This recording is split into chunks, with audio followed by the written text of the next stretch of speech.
Bueno, y esa en realidad es la forma que nosotros conocemos a nuestro calendario, ¿no? Si ya, bueno, de hecho ahí ha puesto pues los nombres eh, castellanizados con la duración. Resalta pues 28-29 de febrero por el año bisiesto. De hecho existe una mnemotecnia de los puños para saber cuáles son los meses que tienen 31 días y cuáles no, ¿no? Si juntamos los dos puños como está ahí en la gráfica, la posición de los nudillos va a dar la de los meses que tiene 31 días, ¿no? Enero, marzo, mayo, julio y agosto, los meses seguidos que tienen 31 días, y después pues nuevamente octubre y diciembre.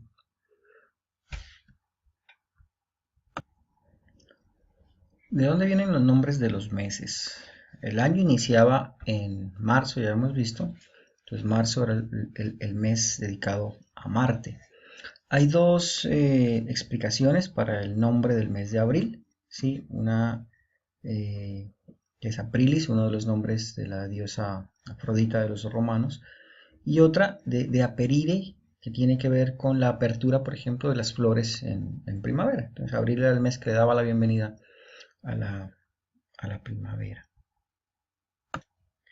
Mayo muy seguramente viene del nombre de una diosa romana de la fertilidad, que era la diosa Maya.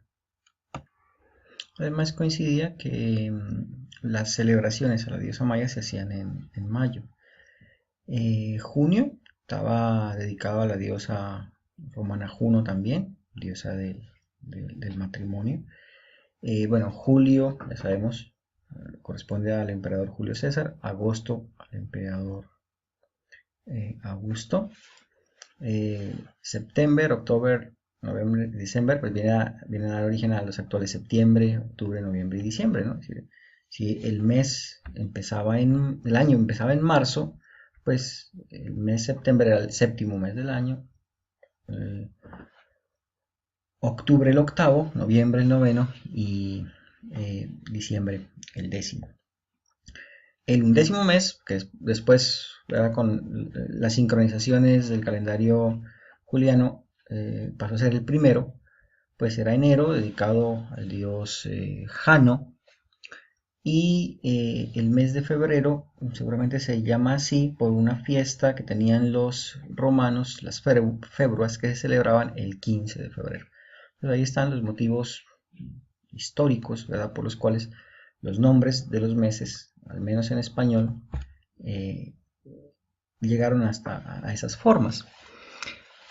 Bueno, ¿qué tan preciso es el calendario juliano? Entonces, el calendario juliano promedio, ¿sí? Tiene 365 días, 25 centésimas, o sea, o un cuarto. Ya vimos que el año trópico tiene la duración de 365 días, 2422 10 milésimas. O sea, en realidad el año juliano es 0,0078 días más largo que el año trópico. Eso en tiempo son 11 minutos con 14 segundos. ¿Sí? ¿Será que ese desfase es un problema en términos de la sincronización de los calendarios? Bueno, lo veremos más adelante. Sí, ese calendario juliano se propagó relativamente pronto en Occidente, en función también pues, de que el Imperio Romano se iba expandiendo por toda Europa. Pero había otro fenómeno que también se extendía por toda Europa, que era el cristianismo. ¿Sí? Y el cristianismo, pues ya sabemos con los dogmas y los fundamentos que tiene, pues puede convertirse en sí mismo en un riesgo para el Imperio Romano. Entonces el emperador Constantino decretó en realidad el cristianismo como la religión oficial, es decir, si no puedes con tu enemigo, pues incorpóralo, pensó él. Pero en esa época, estamos hablando ya del siglo IV después de la era común, habían muchas facciones de cristianismo, ¿sí? Yo diría incluso como hoy en día, ¿no? Sí, Existía la versión del cristianismo que creía en la virginidad de la Virgen, el que no, el que creía que Jesucristo era un ser divino, el que creía que Jesucristo en realidad era un ser humano convencional de carne y hueso, eh, las corrientes que afirmaban que los libros que conformaban los evangelios no solamente eran los de los apóstoles, bueno, en fin. Entonces, ante tanta variedad de creencias, Constantino junto con el Papa de la época convocaron a un concilio que se hizo en la ciudad de Nicea en Turquía en el año 3025 después de Cristo y tomaron ahí definiciones sobre lo que debería ser el catolicismo, ¿sí? Por ejemplo, de ese concilio salió lo que se reza mucho en las iglesias, ¿no? Es decir, creo en Dios Padre Todopoderoso, Creador del cielo y de la tierra, bueno, bla, bla, bla, bla. Esos eran los elementos fundamentales establecidos en ese concilio sobre lo que debería ser la fe católica, ¿sí? Otro de las decisiones que se tomaron fue cómo deberían estar conformados los evangelios del Nuevo Testamento. Porque en esa época había muchísimos evangelios, ¿no? El Evangelio de Santiago, hasta el Evangelio de Judas, pues que hace algunos años dio mucho de qué hablar. Bueno, entonces algunos de ellos se contradecían entre sí. Entonces, para evitar ese tipo de situaciones, fue en ese concilio donde se dijeron, estos son los 4 evangelios. Y otro de los asuntos que resolvió el concilio de Nicea fue la celebración de la Pascua. Y es que en realidad existen 2 Pascuas, ¿sí? Una es la Pascua de los Hebreos. La Pascua de los Hebreos celebra la salida del pueblo judío de su cautiverio en Egipto, ¿sí? Recuerden lo que se narra en el Éxodo y la historia de Moisés, etc., ¿sí? Entonces los judíos, o sea, el pueblo hebreo, conmemora la celebración del Éxodo, ¿sí? A través del rito de la Pascua, que es en realidad la cena pascual, ¿sí? Eh, los cristianos le llaman Pascua en realidad a la resurrección de Jesucristo, que igual se celebra, ¿verdad? Recuerden, Jesucristo, que era judío, que era hebreo, pues celebra la Pascua hebrea, o sea, la celebración del Éxodo, a través de una cena. Entonces, esa es la famosa última cena. Después de eso fue eh, capturado, enjuiciado y crucificado, ¿verdad? Según lo que se narra en el Nuevo Testamento. Pero entonces a los católicos no les convenía, no les gustaría, ¿verdad?, que los confundieran con los judíos. No son exactamente lo mismo. Entonces había que separar lo que era la Pascua hebrea de lo que era la Pascua judía. Pascua, perdón, la Pascua cristiana. Bueno.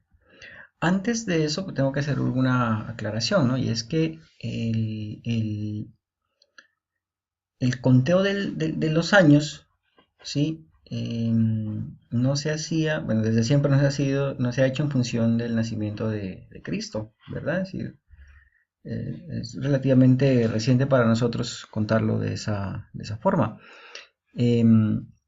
Antes se utilizaba la fundación de Roma, o el tiempo estimado de la fundación de Roma, para poder contar el tiempo en años, ¿sí?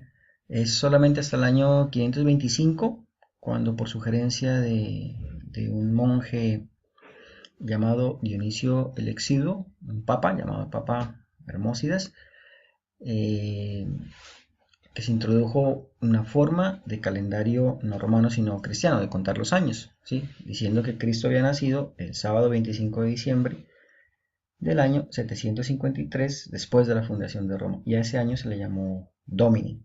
No existe fundamento, ¿verdad?, de que haya sido ese día el nacimiento de Cristo. Lo que sí pasaba era que el 25 de diciembre se celebraba el solsticio de invierno en muchas de las culturas en Europa, ¿verdad? Entonces se asume que en realidad lo que hicieron fue tomar una fiesta pagana para celebrar ahí el nacimiento de Cristo. Bueno, a ese año entonces se le llamó Año Domini, y a partir de ahí se comenzó a contar el antes o el después de Cristo, ¿sí? que oficialmente se hace casi un siglo después, ¿no? O sea, en el pontificado del Papa Bonifacio IV, ya en el siglo VII, empieza oficialmente la cuenta de los años a partir del nacimiento de Jesucristo. Bueno, ese concilio de Nicea, retomando, decide varias cosas acerca de lo que es la Pascua cristiana, ¿no? Para diferenciarla de la Pascua judía. Y es que esa Pascua debe ser celebrada un día domingo, ¿sí? La Pascua hebrea se puede celebrar cualquier día de la semana en realidad. Dicho domingo tiene que ser el día siguiente a la luna llena. eh, Perdón, esa Pascua debe celebrarse un domingo que sea luna llena que caiga en o después del equinoccio vernal. Y por decreto, ¿sí? Se establece que el equinoccio vernal entonces deba caer un 21 de marzo. Este tipo de decisiones traen otras dificultades, ¿no? Es decir, y es que en realidad la Pascua cristiana determina otras celebraciones religiosas. Entonces es muy importante verificar que el equinoccio vernal ocurra siempre un 21 de marzo, ¿sí? El tema es que los obispos que participaron en el concilio de Nicea no cayeron en cuenta del posible desfase, ¿sí? Esos 11 minutos algo del calendario juliano con el año. Por ejemplo, en Colombia existen todas estas fiestas religiosas que dependen en realidad de la Pascua, bien sea antes o bien sea después, ¿verdad? Por ejemplo, el miércoles de ceniza, cuando les imponen a los católicos la ceniza en la frente, se debe hacer 46 días antes, ¿sí? El domingo de Ramos, la celebración de la entrada de Jesucristo, ¿verdad? A los templos se hace 7 días antes, Jueves Santo 3 días antes, bueno, etc. La Ascensión del Señor 29 días después. Entonces es tremendamente importante, ¿verdad? Que esa fecha de la Pascua cristiana pues sea fija y que nunca ocurra antes del equinoccio de primavera.